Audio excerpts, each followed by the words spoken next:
Good morning, everybody. This is News from the Roots. I'm Avram Friedman. This is Mountain Stream TV. And this morning we have a special guest. Annie Butzner is with us. But I'm going to go over a few things before we get to our interview with Annie. This morning on Facebook, there was an announcement from Kate Houfton of Community Roots in Asheville that on September 27th, from 5 to 6 p.m., that's a Wednesday, there will be a Refuse Duke's rate hike rally on Pack Square in Asheville. And immediately following that, there's going to be the Utilities Commission is holding a public hearing from 7 to 10 p.m. in the courthouse in downtown Asheville. Duke Energy is asking the Utilities Commission for permission to raise electrical rates by 15%. This is in order to pay for the coal ash cleanup that they created and to build new infrastructure, including new pipelines, you know, about the Atlantic Coast Pipeline and the new natural gas power plants that they're planning. A 15% rate hike for the coal ash and pipelines and power plants that they're planning on building instead of renewable energy transformation that we need. So that will be September 27th from 5 to 6 p.m. on Pack Square, and then the public hearing following from 7 to 10 p.m. Then from Chelsea White of Progressive Nation in Haywood County, there's an event, let's see, there's a group called Now or Never coming to visit. They're one of the state's top groups working to win back the legislature, and they're building a network of committed to move the state forward. They're making a stop in Waynesville this Sunday, starting at 3 p.m. at Frog Level Brewing to host a Break the Supermajority happy hour. No contribution is necessary, but always welcome. They're providing complimentary drinks and appetizers, and so come on out and feel free to spread the word. Again, that's 3 p.m. this Sunday at Frog Level Brewing in Waynesville. Now, today on Mountain Stream TV, we're starting out 9 p.m. That's now with this interview of Annie Butzner. At 10 a.m., we will have an archived culture hour with Thomas Rain Crow. He'll be interviewing Grant King, who's a singer-songwriter now residing in Western North Carolina. Very famous. He's been he was a famous star in Nashville for many years. He's been on many albums, played with many great country music and rock stars. And he'll be interviewed by Thomas Rain Crow at 10 a.m. At 11 a.m., we're going to have a repeat of Enrique Gomez's eclipse presentation. Enrique is an astrophysicist who also happens to be the president of the Jackson County branch of the NAACP. And he will be giving a presentation on the physical dynamics, the astrophysical dynamics of the eclipse, and it's fascinating. I've seen it 2 or 3 times already, and I'll watch it again because I always learn something new when I watch it. So that's at 11 a.m. At 11:45, we're going to have an archived interview with Chris Wilcox, who is the owner of City Lights Bookstore in Silva, and we had a fascinating conversation about not only the history of City Lights Bookstore, but the whole dynamics of what's happening to small bookstores around the country, how it interacts with Amazon.com, and we really get into a great philosophical discussion about that, as well as a practical discussion about it, and all the things that City Lights is doing right now, all the events they sponsor, and the books that are hot right now. Very interesting conversation. That's at 11:45. At 12:30, we're going to have a repeat of the Occupy WNC report from their August 1st show. That was the first show. They'll be holding this show once a month, the Occupy WNC report.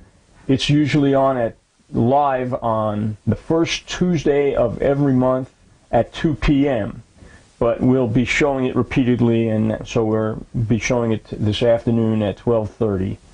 And at 1 o'clock, Zev Friedman and Courtney Brook will be interviewed by yours truly in an archived program of News from the Roots. And they'll be talking about the community where they live, which is in Earth Haven near Old Fort in Rutherford County, and the exciting things that community is doing, and the whole concept of permaculture and how that's expanded, and the dynamics of what's happening around the world and in Western North Carolina with permaculture. So I wouldn't miss that. That's a great interview as well. Very fascinating conversation. So now we're here. I'm sitting here with Annie Brooks, who... Hi, Annie. Thanks so much for coming this morning. Annie traveled here from Asheville into Silva and got here at 8:45 about to set up.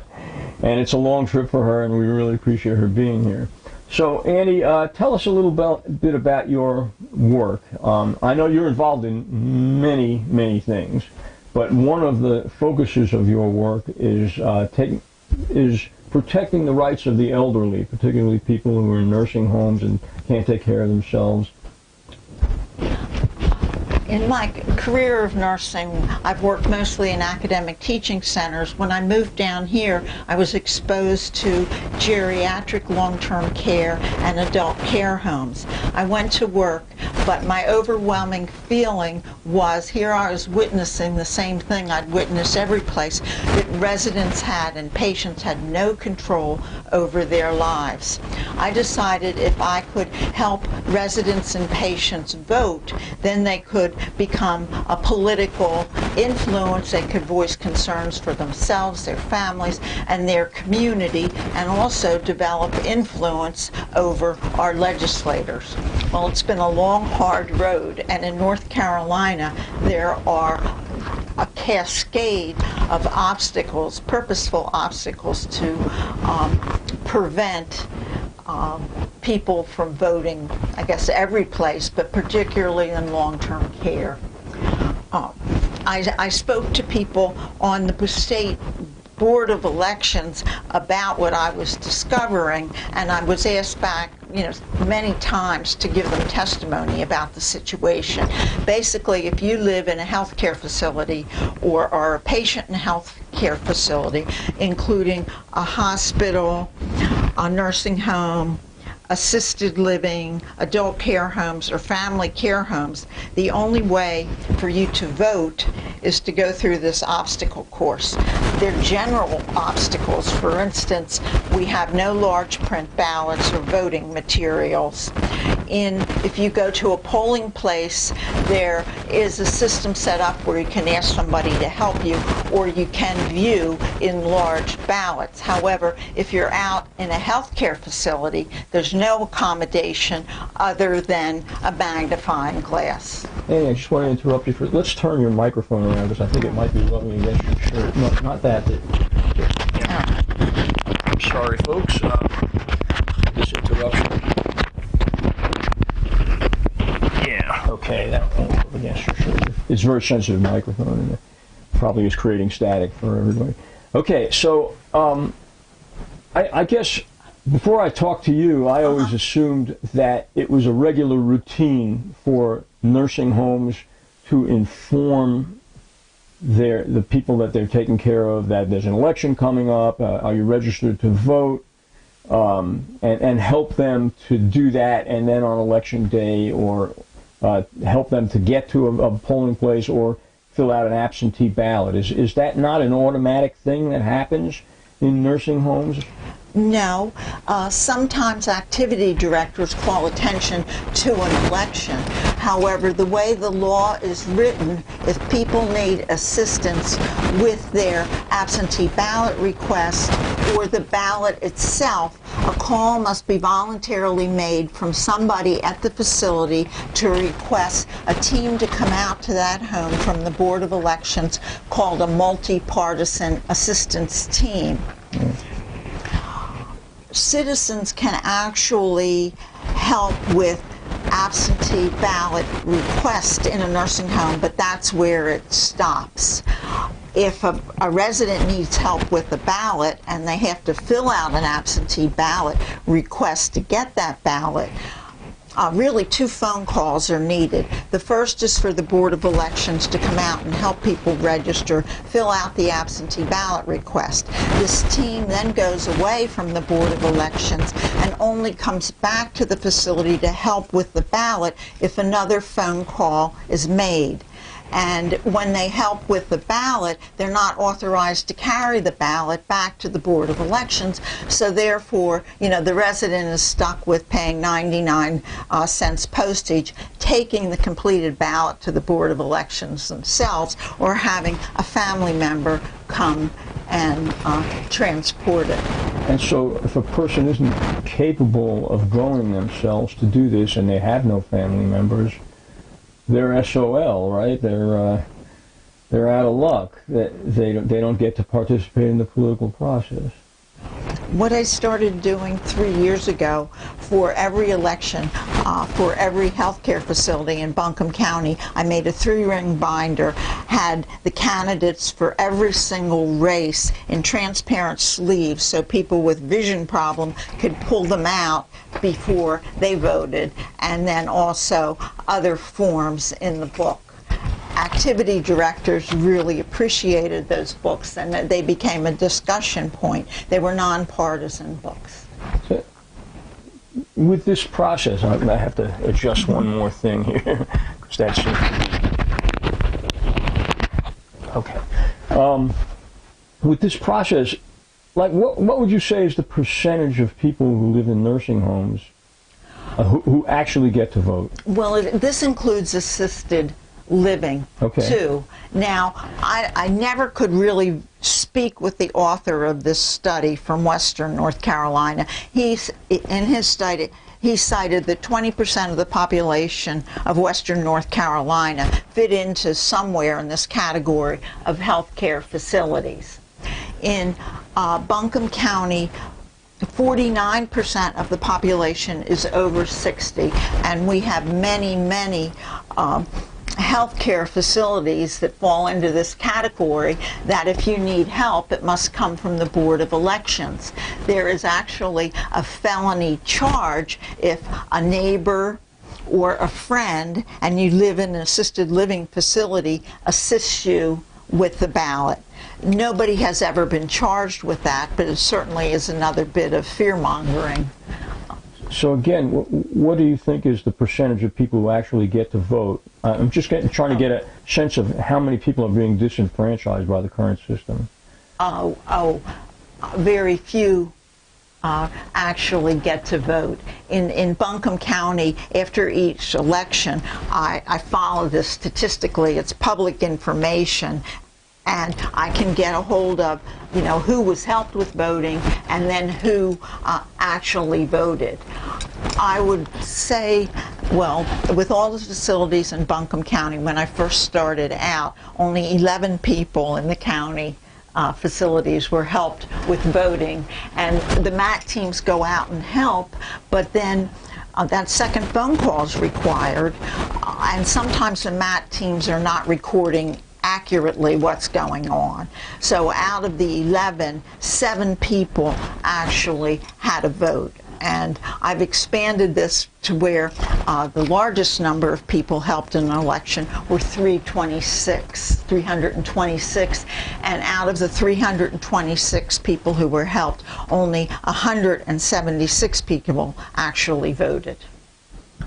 And okay, but then there were some in addition that managed to vote on their own. They were capable of getting out and voting on their own.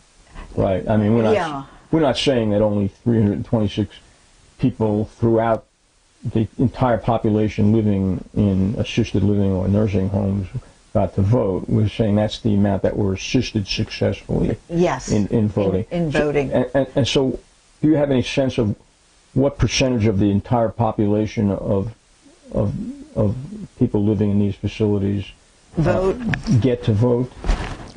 I would randomly guess 25%. 25%. Okay. Yeah. So there's 75% who are not voting, and I guess some of those people choose not to vote, but in general, it's a very small percentage of the people who could vote and are not able to. Yes, they need to be informed of the candidates. One activity I do year-round as I go out to different adult care facilities, take some fortune cookies and newspapers, and sit down with the residents, and we talk about lots of things, current events, one of them, so that they'll be more informed when the election comes up. Elderly people can usually tell you precisely the year that they voted and about that experience. They're just so proud, to vote, and it's very rare that somebody selects, not to participate. Sure. And just to get a sense of the depth of this problem, how many people are we talking about in their entirety that live in these type of facilities? I can't tell you exactly. I would guess that there are 2,000 people in Buncombe County in an assisted living facility. Assisted or nursing home facilities? No, more than that if you would take in nursing homes. Yeah. So several thousand just in adult care homes. In Buncombe County alone. And Buncombe County is what percentage of the population in western North Carolina? And maybe half of the population of the entire county. Yeah, Buncombe County's population is approximately 250,000 people. The magnitude of this is quite large. We have almost 10 million people in North Carolina, and approximately 1.8 million people are over 65. Are over 65, yeah. And of those people, how many live in managed care? In an adult care home, I think one of the estimates I read from the state is about 130,000. That's a lot of people. In Wake County, the most adult care homes are there. There are 90. In Buncombe County, we have 87 adult care homes. The number varies because some open and some close. Now, like from a political perspective, and again, we're not trying to be partisan here, but most of that population would probably be classified as likely Democratic voters, I would think. But this situation existed before the Republicans came into power. I mean, this is something that has existed for decades. It's a problem of basic neglect, I think, of the elderly voting population. Yes, and I do this nonpartisan. I just want everybody to vote. Yeah. However, when I look back at my data and just what I observe, many of the people of this age are former Dixiecrats. Yeah, right, or Reagan Democrats or whatever you would call them. Yeah. Mm-hmm. Mm-hmm. So tell us some of the things that you're doing to address this issue. Well, the first thing that I did, I wanted to find the population of people that weren't voting. I did some reading, and I found out about our area agency on aging, and for 4 counties, it's Land of Sky. Mm-hmm. I went to Land of Sky and discussed the voting, lack of voting by that particular population, and Land of Sky was very supportive of my efforts. and sent out notices to the different facilities that I was available to come and talk to them about the voting process, which I did. And we had several actions where we had the community to go out into these places and help people register to vote. Behind all of this has always been the idea that through this activity of getting the community into adult care homes and nursing homes, the community would realize that these places are excluded from the general community and they could be included in the community. Yeah. I started making my notebooks and taking them out to every facility. I go to Board of Elections meeting. Buncombe Board of Elections sends out a letter to facilities making them aware that they can come to the facility. However, the Board of Elections in North Carolina are not allowed to request from the facility, can I come out and help people with voting? The request has to come from the facility. Why is that? That's just the law. The law was written that way. I've talked to many other states and read laws all over the country about this, and ours just seemed to be the most restrictive for this population. Indiana Board of Elections and an attorney who was a voting rights advocate on that board sent me the citations and how the system works in those states. I actually had some help from Joe Sam Queen in writing some legislation, and also from John Ager to make it easier, but it has not come before our General Assembly because there's so many other issues. We should have mobile voting in these facilities. We should have machines that go out and allow residents to vote with large print. And I model many of my suggestions on Vermont, which seems to be the gold standard. For instance, if you're going out to help somebody to vote rather in person, or the Board of Elections goes out mobilely, there are repeated 3 visits made to make sure that each resident, is availed of the opportunity to vote. I mean, it makes no sense to me that the request would have to come from the facility rather than from the state or some agent that's working as an advocate for elderly people. I mean, that just makes, I don't understand that. Well, is that a statute that's been on the books for a long time? Well, when I first started this, I sent out letters to CEOs and directors at long-term care facilities in Buncombe County. And it was very interesting because out of the letters that I sent out to each facility to let them know about this process, I got 0 responses. My recommendation, and it has been to the Board of Elections, is that every time a facility renews or gets a new license, that they sign something substantiating the fact that residents will be offered the opportunity to vote. Of course, that hasn't materialized. And when I've tried to get the patient rights for this state to include voting rights, I've been told that they have constitutional rights, and that's already included in patient rights. Okay. Well, and it's true. They do have constitutional rights, which include voting rights, but nobody is enforcing that, apparently. No, and there's one of the things that is just absolutely unbelievable to me, and it came from my very first questions about this when I found out about this MAT system. I said, well, what's the evaluation process? How is it turning out? The state has no evaluation process for this. Because I questioned it frequently several years ago, the state asked some boards of elections through, I think, disability rights to collect data. Well, it was only 80 counties that they asked, and the data was going to be evaluated by disability rights. Disability rights never had time to evaluate the data. I've tried to do it myself in Western North Carolina, and it's sad. It's just terrible.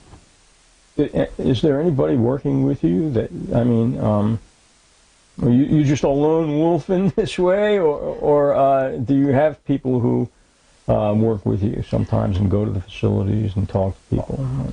Well, originally Robert Dawkins from the NAACP read a column that I'd written, and he gathered together a coalition of organizations to help me, but it hasn't worked out very well. So basically, you know, I'm still the voice of this. Now, you were recently appointed to a committee in Buncombe County. Tell us that to deal with issues related to assisted living, nursing homes, correct? And tell us about what the scope of that committee is. Give us a little history about that committee. How long has that existed? Who's on it? How is it appointed? And what's the scope of its work? Each area on aging has regional ombudsmen who have an office. They're paid by the state. Right in Buncombe County, ours includes Transylvania, Madison, Henderson, and Buncombe County. We have 3 regional ombudsmen. Volunteer ombudsmen are appointed by boards of commissioners across the state. Someone in the community suggested that I find out about this committee and get on it. And because of my voting activity originally, I did not get on the committee. I later it was discovered it wasn't a conflict, so the Board of Commissioners in Buncombe County several years ago appointed me to be a member of this committee, and I guess it's about 20 people. No one on the committee is connected to a long-term care facility by family or employment. We meet monthly. There's a parallel committee for long-term care, and the committee is charged with the quality of life and making periodic, not very often, visits to the facilities, making observations, speaking with the residents, and then passing on any violations that we think onto our regional ombudsman. So this is a civilian review board, if you will, sort of. That's basically what it is. And the members are appointed, but these are people who volunteer to be on the committee, essentially, and then they get appointed by the commissioners if they choose to do that. Yeah, you go and you fill out an application for And there's a set number of people on the committee, 20 or we're always looking for more people. So it's not a set number. I think they would ideally like at least 25 on the. Okay, I see. All right. And how long has this existed? Maybe 25 years Oh, for a long time. Okay. But you're relatively new to this committee, and you were appointed by the commissioners of Buncombe County this year? No, several years ago. Several years ago. Maybe 3 years ago. Okay. So tell us about what your experience has been on that committee. Well, because I'm on that committee, and we go out on visits to see how residents of all these different facilities are enjoying their life or not enjoying their life, to find out if there are concerns that they have that really should be investigated. My partner in this, we go out to 6 different facilities, either quarterly, yearly, or more often if we find something at one visit we want to follow up on. Okay. The job is really to find out how the residents experience. So we're not there to discover health violations, safety violations, or even medical issues. We're there to promote the patient's well-being in that facility. Can you really separate those two things? I mean, if there are health violations, doesn't that impact the health of the patients? We can report that directly to County Department of Social Services, and they have adult care home specialists who come out for a variety of things. One thing that's a conflict for me, because I have an extensive nursing background, is that I may see things in the facility that I question medically, but that is not my role while I'm there. Land of Sky has decided in the event that that kind of thing happens on visits for me, I should just report it directly to the state. Okay. And so, what's happening on this committee now? You had mentioned that not everybody is in agreement with some of the things that you're doing on this committee. Well, I'm not sure the reason why, but I was asked to resign from the committee. I frequently write opinion columns and letters to the editor and speak. One of my recent letters to the editor really was speaking to the lowered standards in the adult care home industry that the legislators are actually promoting through changes in regulations. Mm. And I also mentioned several politicians in that letter. Can you elaborate on that? What are the standards that are being lowered? In July of 2016, Governor McCrory signed into law changes in the rules for adult care homes and state violations. Previously, if there were state violations and they were serious violations, they were addressed in a committee. And in that committee, they made recommendations for what would happen. On that committee, there was also public input.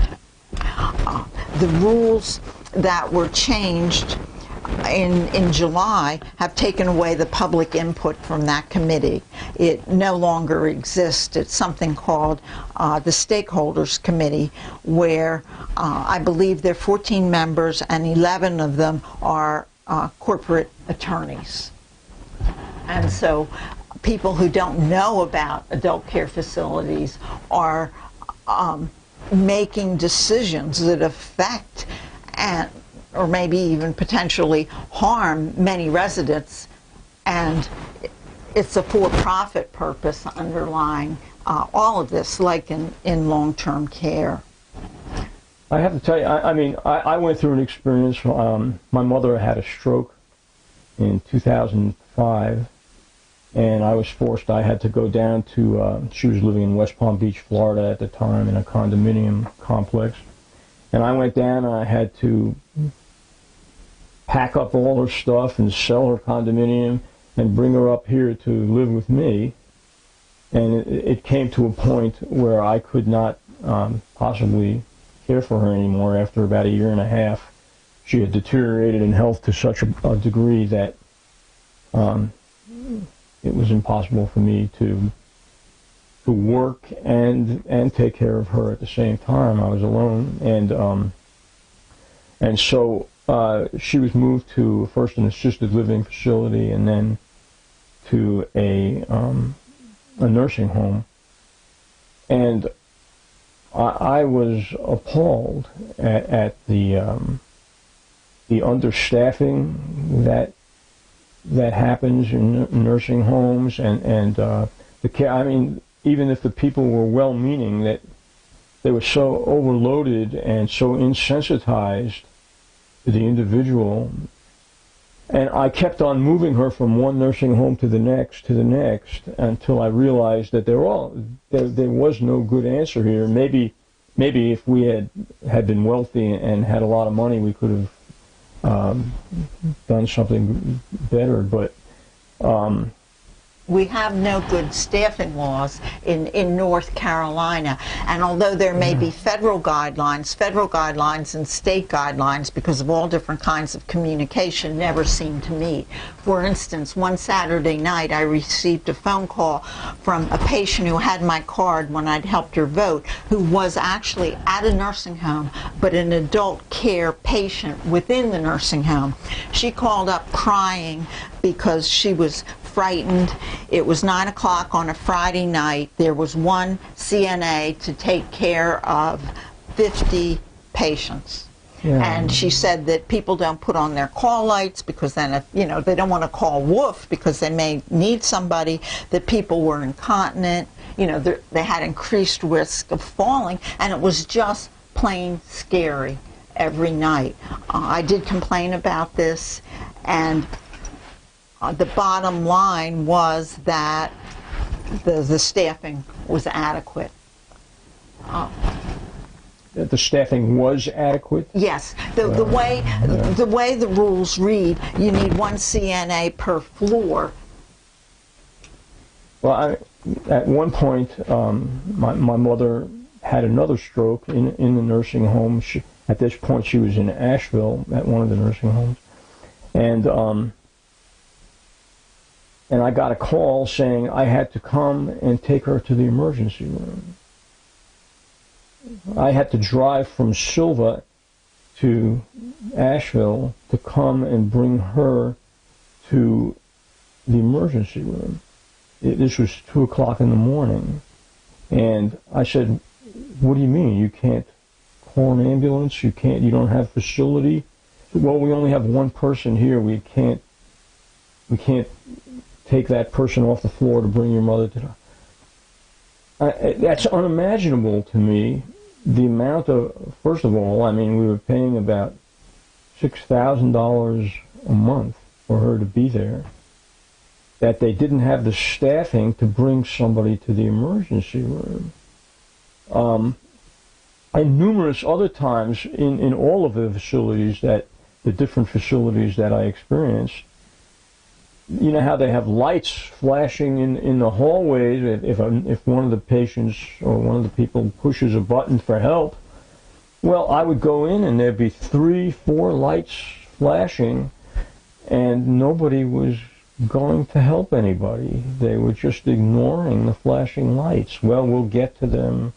We have a routine where we go around and check on everybody. Well, what if somebody's in pain? And obviously there were. I've been a director of nursing in long-term care. It was the worst job of my entire life. Yeah. Because corporations, to save money, the largest portion goes to personnel, so then they cut personnel. And by cutting personnel, they create so much emotional and physical distress and problems. In the long run, it costs a lot more money. When I went to one nursing home and was a director of nursing, I was allowed to put an extra nurse on each hall in order to do this kind of thing. People are not paid well in care, and part of that is due to the poor Medicaid reimbursement. I've written some things about who takes care of the caregiver, because poor caregivers go home feeling guilty because they couldn't have done what they wanted to do. It affects their family, and not only the caregiver but also the patient know that the next day is going to be worse because the patient will be more dependent for lack of care. It's horrible. What can we do? I mean, well, obviously, you know, one of the problems has been the privatization of the entire medical system, but in particular long-term care facilities. Well, trade associations for adult care homes have lobbyists. So they're lobbying for more financial gain for the corporation or even a shell corporation, but it's disguised as whatever. Yeah. And I think that there are people working in homes because they want to be informed and are thinking that the associations or professional associations belong to them. I was recently at, this past week, an in-service about the legislative changes. And I did not feel that the legislative changes or the information really helped the patients. And the reason it couldn't help the patients is because the poor person who's taking care of the patients does not have time, even if they're aware of systems that could help the patient, to follow through. To me, when I think about this whole issue, there are some sectors of our economy and of our infrastructure which simply should not be run for profit. And healthcare, and I don't care if people call me a socialist or not. I don't consider myself a socialist. I've owned businesses, and I believe in capitalism and in small businesses, basically. I don't believe in corporate capitalism. I believe that that capitalism fosters innovation and whatnot. But there are some sectors that fulfill basic needs of people that should not be run for profit. And certainly the medical profession, the entire field of medicine and long-term care is one of those sectors. The prison sector is another sector I don't believe should be run for profit. There are just some things that we do just because they have to be done, whether they make money or not, and taking care of people when they get old is one of those things that we can't allow people to suffer just so that some corporate board or CEO needs to make $1 billion. Well, privatizing this industry is really terrible. It takes what is a public good and just twist it into something that's awful because of our laws. I have 10 family members who moved to Canada in the 70s, including one family member who was chief of pediatric gastroenterology at a huge university. Everybody loves their medical care and that system in Canada. They don't even worry about what happens when they're old. I was in Toronto and I went in to buy some meat in a butcher shop, and the woman mentioned that she was seeing rings around lights. So I said, that may be a sign of glaucoma. I said, why don't you get your eyes checked? And she said, oh, I'll stop on my way home from work and get that done. Yeah, that's remarkable. And that's what it's like in most of the world, at least the industrialized world. If you go into any country in Great Britain, Germany, France, Spain, you need something done, you go to a doctor and you get it done, and you don't worry about the cost. It's only in this country, the wealthiest country in the world, where most of the population doesn't go to see doctors because they can't afford to. I did an interview in West Asheville with the woman, and I actually did a video of it. She was just this wonderful woman who was at home incapacitated with oxygen. She had worked her entire life, but as she put it, where I worked, they didn't provide health care for me. And she could sit there and describe, exactly her health care and how she was going to die because she didn't have it. And she did live in England for a short period of time, so she experienced socialized medicine. She also had staying with her a daughter and a grandchild from Louisiana. They'd recently moved, and they had better Medicaid in Louisiana than we had here. In North Carolina. In North Carolina. The mother lost her Medicaid in North Carolina. I had a CNA that I worked with for many years who was terminated for questionable reasons, and she took another job as a CNA, and she lost her health care, and she has 15% of her vision now because she was in that gap. Yeah. And she went to the emergency room. Yeah, it's unconscionable to me that in this country we're still so underserved in medical care, and mostly because people just can't afford it. And we create dumping grounds for our elderly. Yeah. These are people, I go out every Sunday and spend the day and eat meals with them. And it's, these are vital people. They're vital people. They lead dull lives. You become your environment, and you're out in the boondocks. There's no transportation, and that's where they're stuck. Every aspect of their life is impoverished. And it's because of the privatization of medical care, of long-term care, and it's because the lobbyists for the medical industry, the pharmaceutical industry, the healthcare industry, the long-term care industry, are so powerful that they can write their own legislation, essentially. Yes, and it's just awful. And when I speak about the standards being lowered, the legislation that was signed by our governor in 2016 actually supports a self-policing system in long-term care and adult care homes. For instance, in the past, if it's not a great system, but there was a STAR system, you could do some homework and find out what violations a facility had if you were considering sending a loved one there.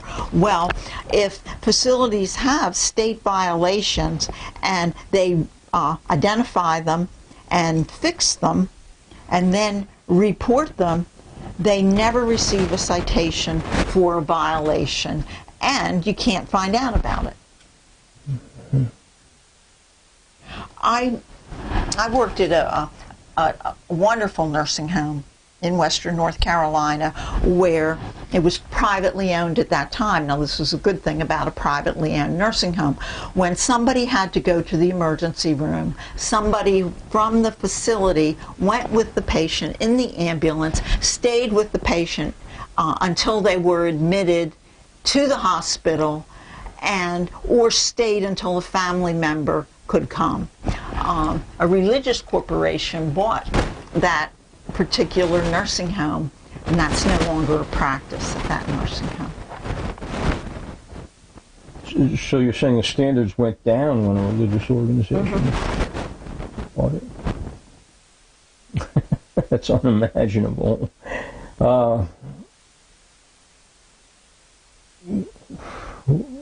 What can we, I come back over and over again, not only when I'm talking about healthcare, when I'm talking about the environment, when I'm talking about economic issues, to the Citizens United decision of the Supreme Court, which allows unlimited campaign contributions and dark money in politics.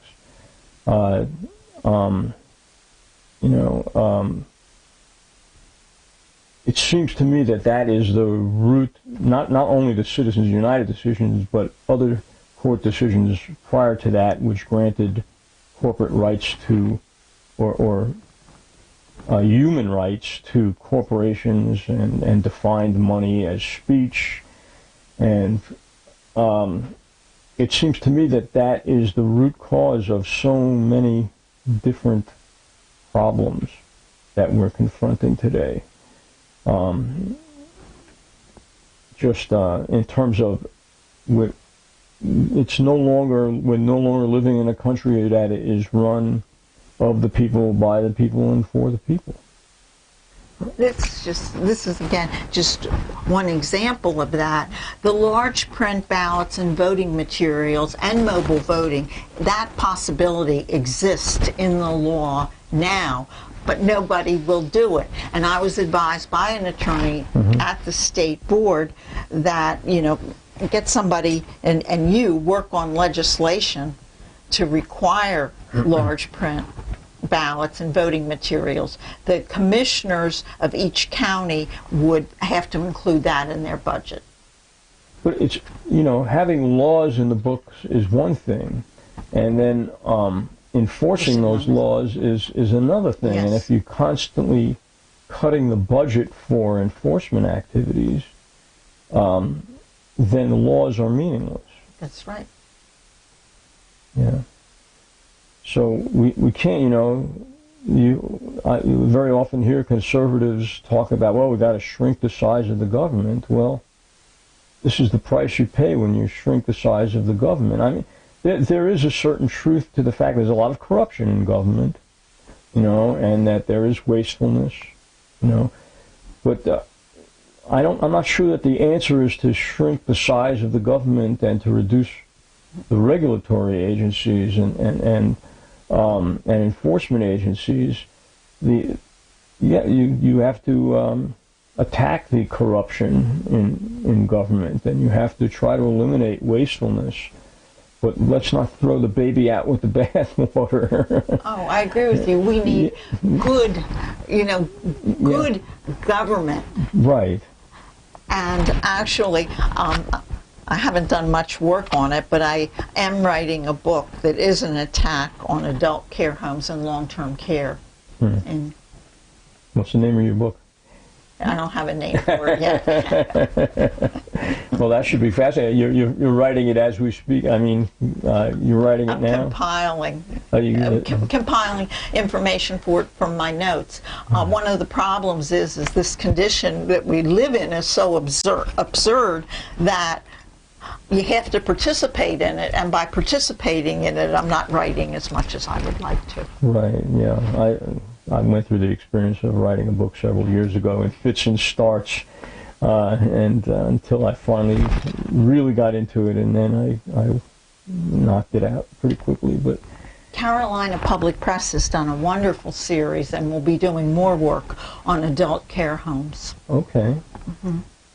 That's great. And that's Carolina Public Press is an online news media. Yes, statewide. Statewide, that pretty much reports on the news of things happening in North Carolina. And so that I imagine is an archived series, is it? Yes, and you can go online right now to Carolina Public Press. They had 4 different segments that have already been written, and they're gathering information to do more investigative journalism.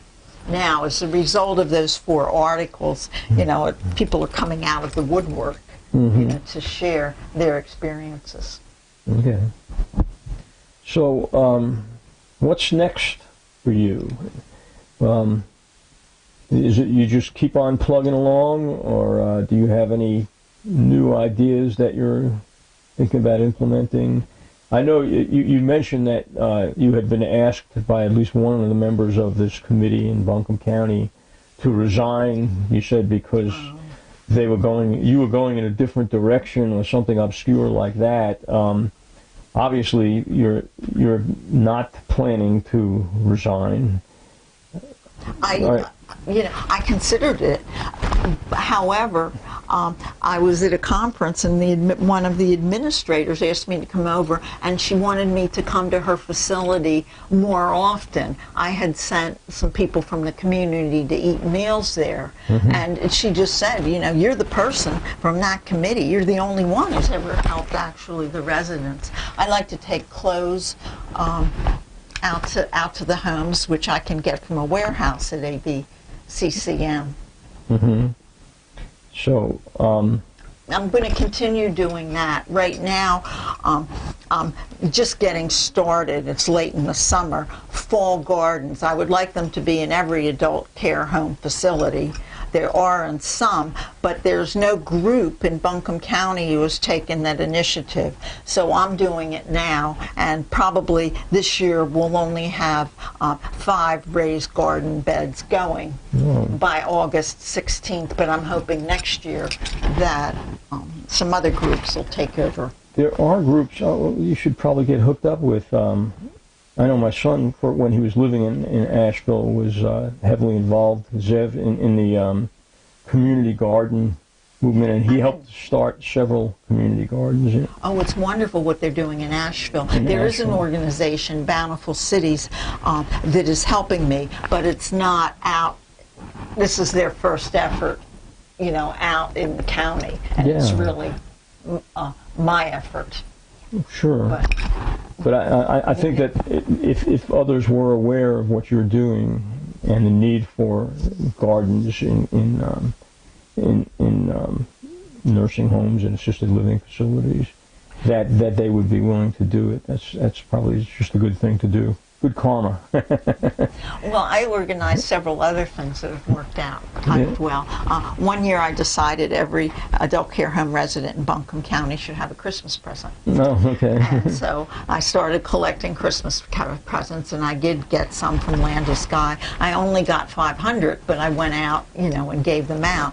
And Land of Sky now is collecting Christmas presents for Transylvania, Henderson, Madison, and Buncombe County. So all adult care home residents get presents. That's great.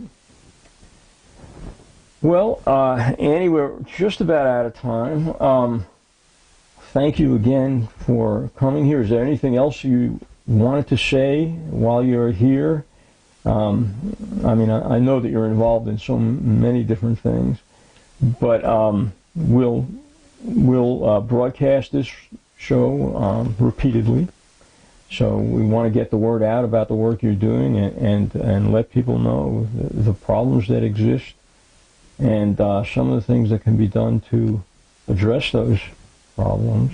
I prefer to be low profile about this. What people in the community can do is start including adult care homes in their communities and go in and visits and ask if you can eat dinner with the residents. The other thing is really to bombard the aging committee at the legislature to start paying more attention to the rules and regs in healthcare facilities, and particularly in the voting area, because voting connects everything.